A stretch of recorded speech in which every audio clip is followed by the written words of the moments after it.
Hello, everyone, and welcome to today's session where we are going to talk about how how you can remove clutter from your life and how you can declutter your life and improve your emotional well-being, your physical well-being, and your mental well-being. Hello, I am Jyoti Upadhyayula. I am a transformation coach, author of 3 books, and founder of the mastermind Act to Achieve. And the objective of Act to Achieve Mastermind is to help eliminate those things which stop you from taking action, which stop you from being decisive, which stop you from reaching your full potential. And the objective of this mastermind is to help you to reach your full potential, unleash your full potential, and find your true power. So today's topic is how to declutter your physical, mental, mind, body, and soul. So let's get started. So I welcome you all to this session. Hope you have completed your actions for the last week's session, and you are well in I would say well in tune with your goal settings, with your goals in place, and you are aware that what actions you have to take. So today, how to become more efficient, how to become more organized, and how to become more productive by decluttering your mind, body, and soul. So let's first understand is what does cluttering means, and what are the negative impacts of cluttering.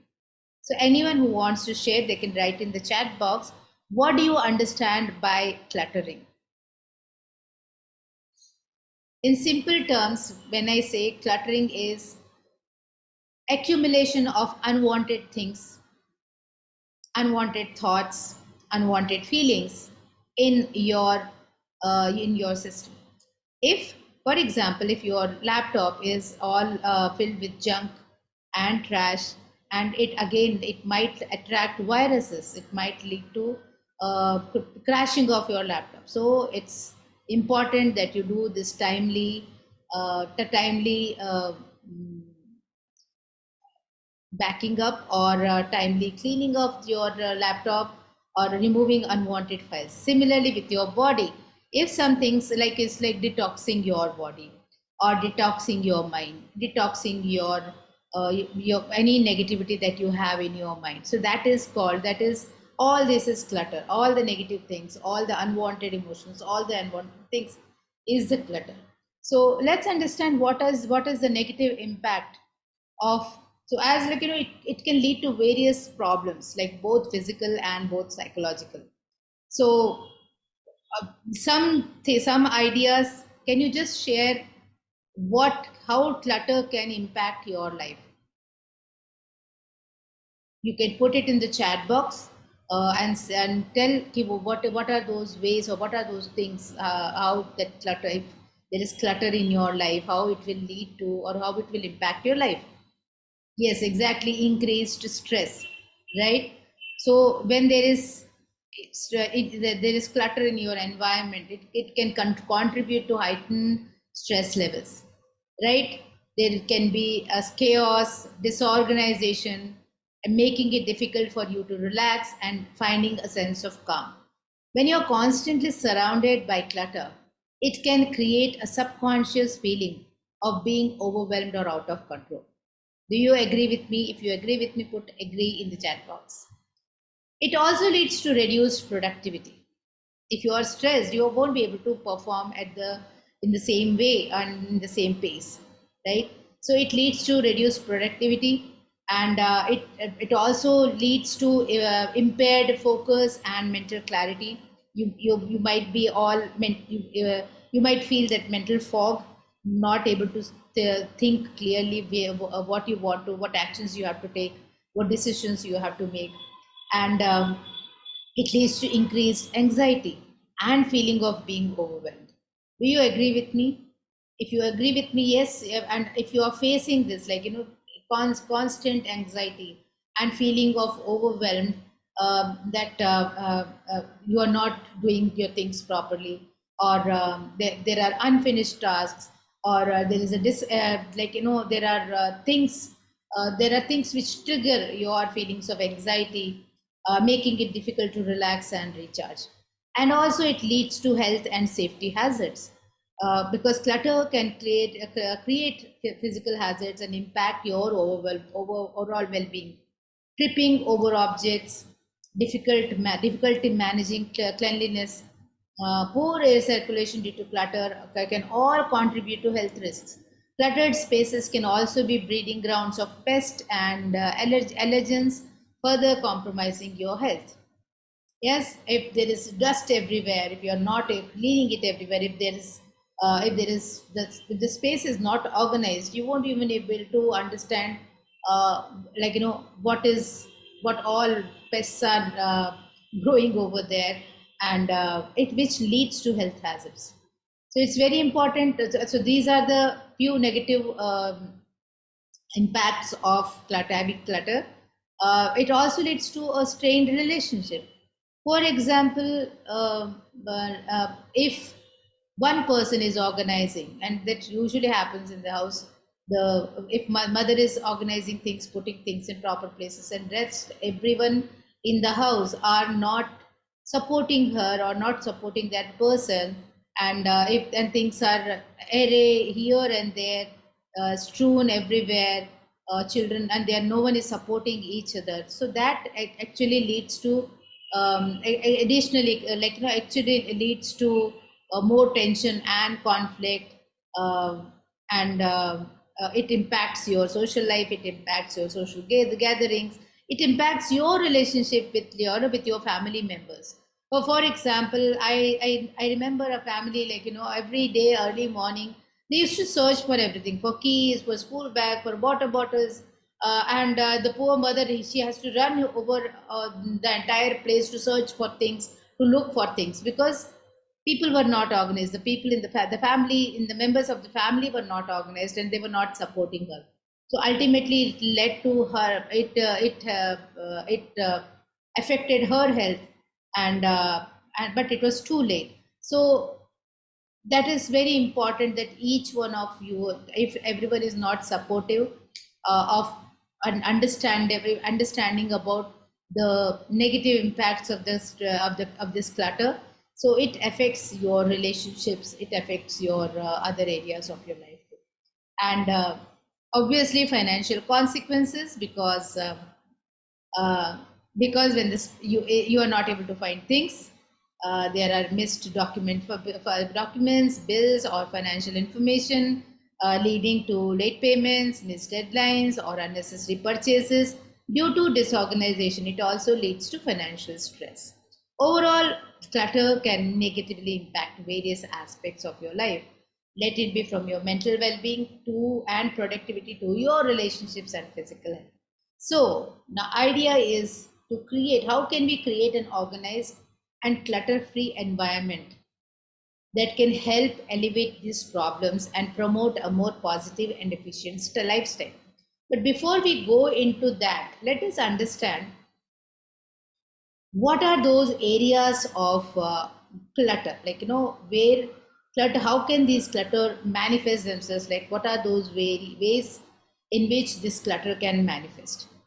Now, one of the clutter which I can think about is a physical clutter, physical space clutter, not putting things in proper places, disorganized positions of your physical environment, like hoarding things, and putting things, buying extra things, which is whether not knowing whether it is required or not required. Let it be at home, office, car, and buying clothes, keep buying clothes, uh, and not letting go of the older clothes, um, because you have that, maybe you can use them sometime, or unused appliances, stacks of papers or magazines, and cluttered countertops. So these all comes under the physical clutter. The second one is your digital clutter. Now, digital clutter refers to The accumulation of unnecessary disorganized files, digital files, document emails, and media. And it occurs, as we say digital, it occurs in computers, smartphones, tablets, cloud storage, everywhere. So now examples of digital clutter could be like, duplicate files, unused apps, excessive bookmarks, unorganized folders, overflowing email inboxes, and unused outdated digital subscription. So being aware of all these things is also very important. And last one is the mental clutter. It's very important that we are aware of what thoughts, what worries, what are the distractions that clutter our mind. It can be caused by a constant stream of information, unresolved tasks, negative thinking patterns, and emotional baggage. Mental clutter can lead to difficulty focusing, increased stress, and a sense of overwhelm. Examples of mental clutter include an overloaded to-do list, persistent worries, unresolved conflicts or emotions, excessive multitasking, and intrusive or negative thoughts. Do you agree with me that these are the three clutters which usually go unnoticed? We are not even aware of it, we are not even mindful of it. If we are mindful of it, we would work on that, right? So, understanding which type of clutter or where are we struggling, which space we are struggling, is it physical, is it digital, or is it mental? That is most important. So, by recognizing and addressing these different types of clutter, we can take steps to declutter our physical spaces, organizing your digital life, and cultivate a calmer and cleaner mental state. Right? But before that, so to approach now to to start or to practice decluttering, it's important to understand why in the first place the clutter starts. What are the reasons behind clutter accumulation? What are those what are those reasons that that help build this clutter?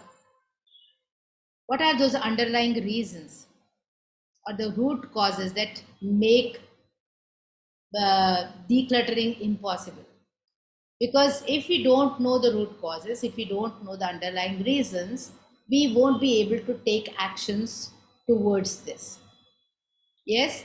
So now tell me, quickly write in the chat box, what are those few things that you are experiencing or your reason for not for your cluttering or for not practicing decluttering. Yes? So absolutely. One is like your emotional attachment towards things. You're not ready to let go of those things. You have those sentimental values or memories and making it challenging to let go of them. People often hold on to items because they associate them with certain experiences, relationships, or emotions.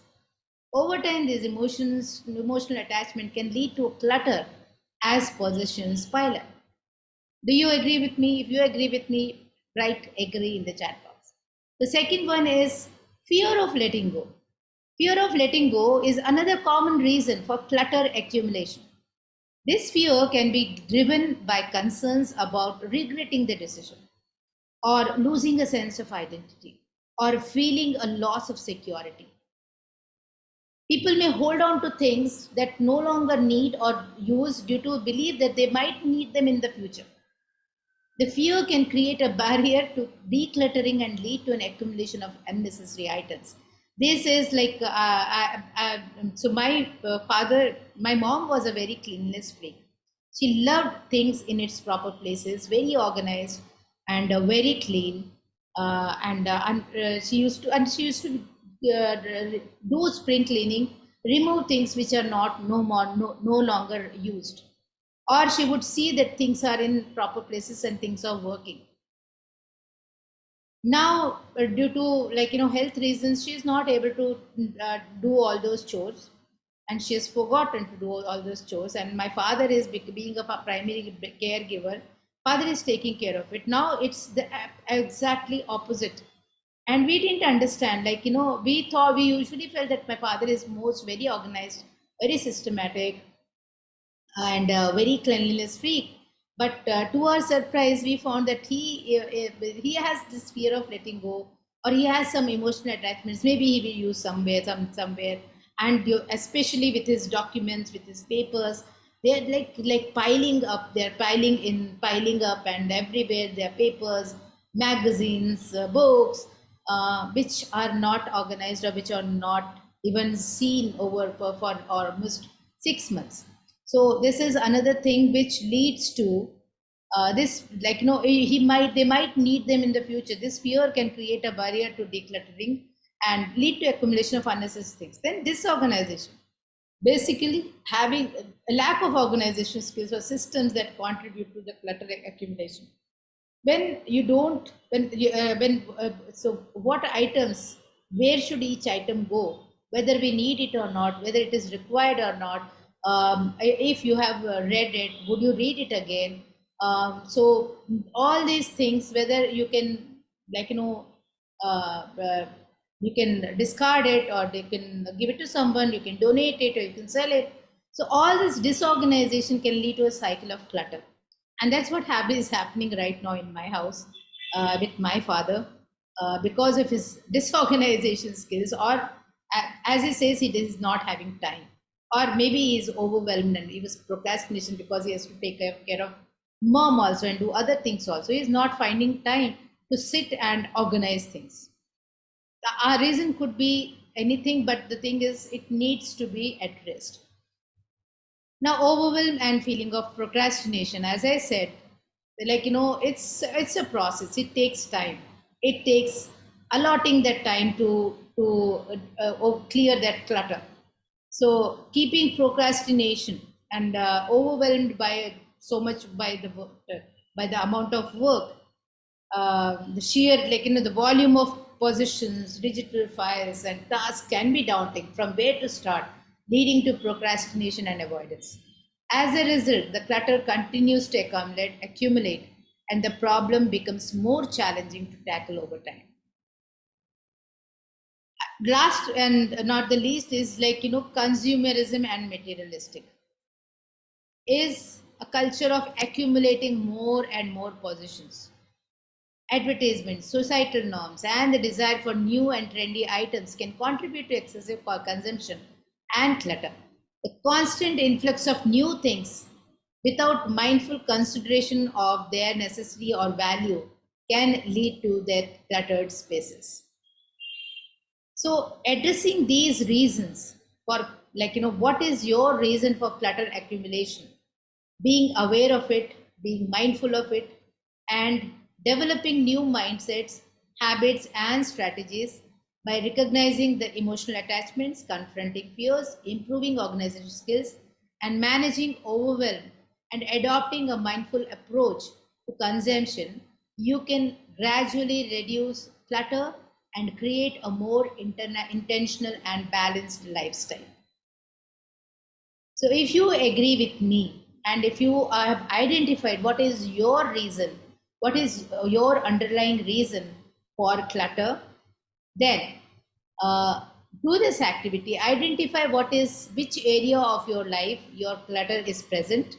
Is it physical? Is it digital devices? Or is it mental clutter? And write them down. And find out what are those underlying reasons, what are those obstacles which is not allowing you to declutter your spaces.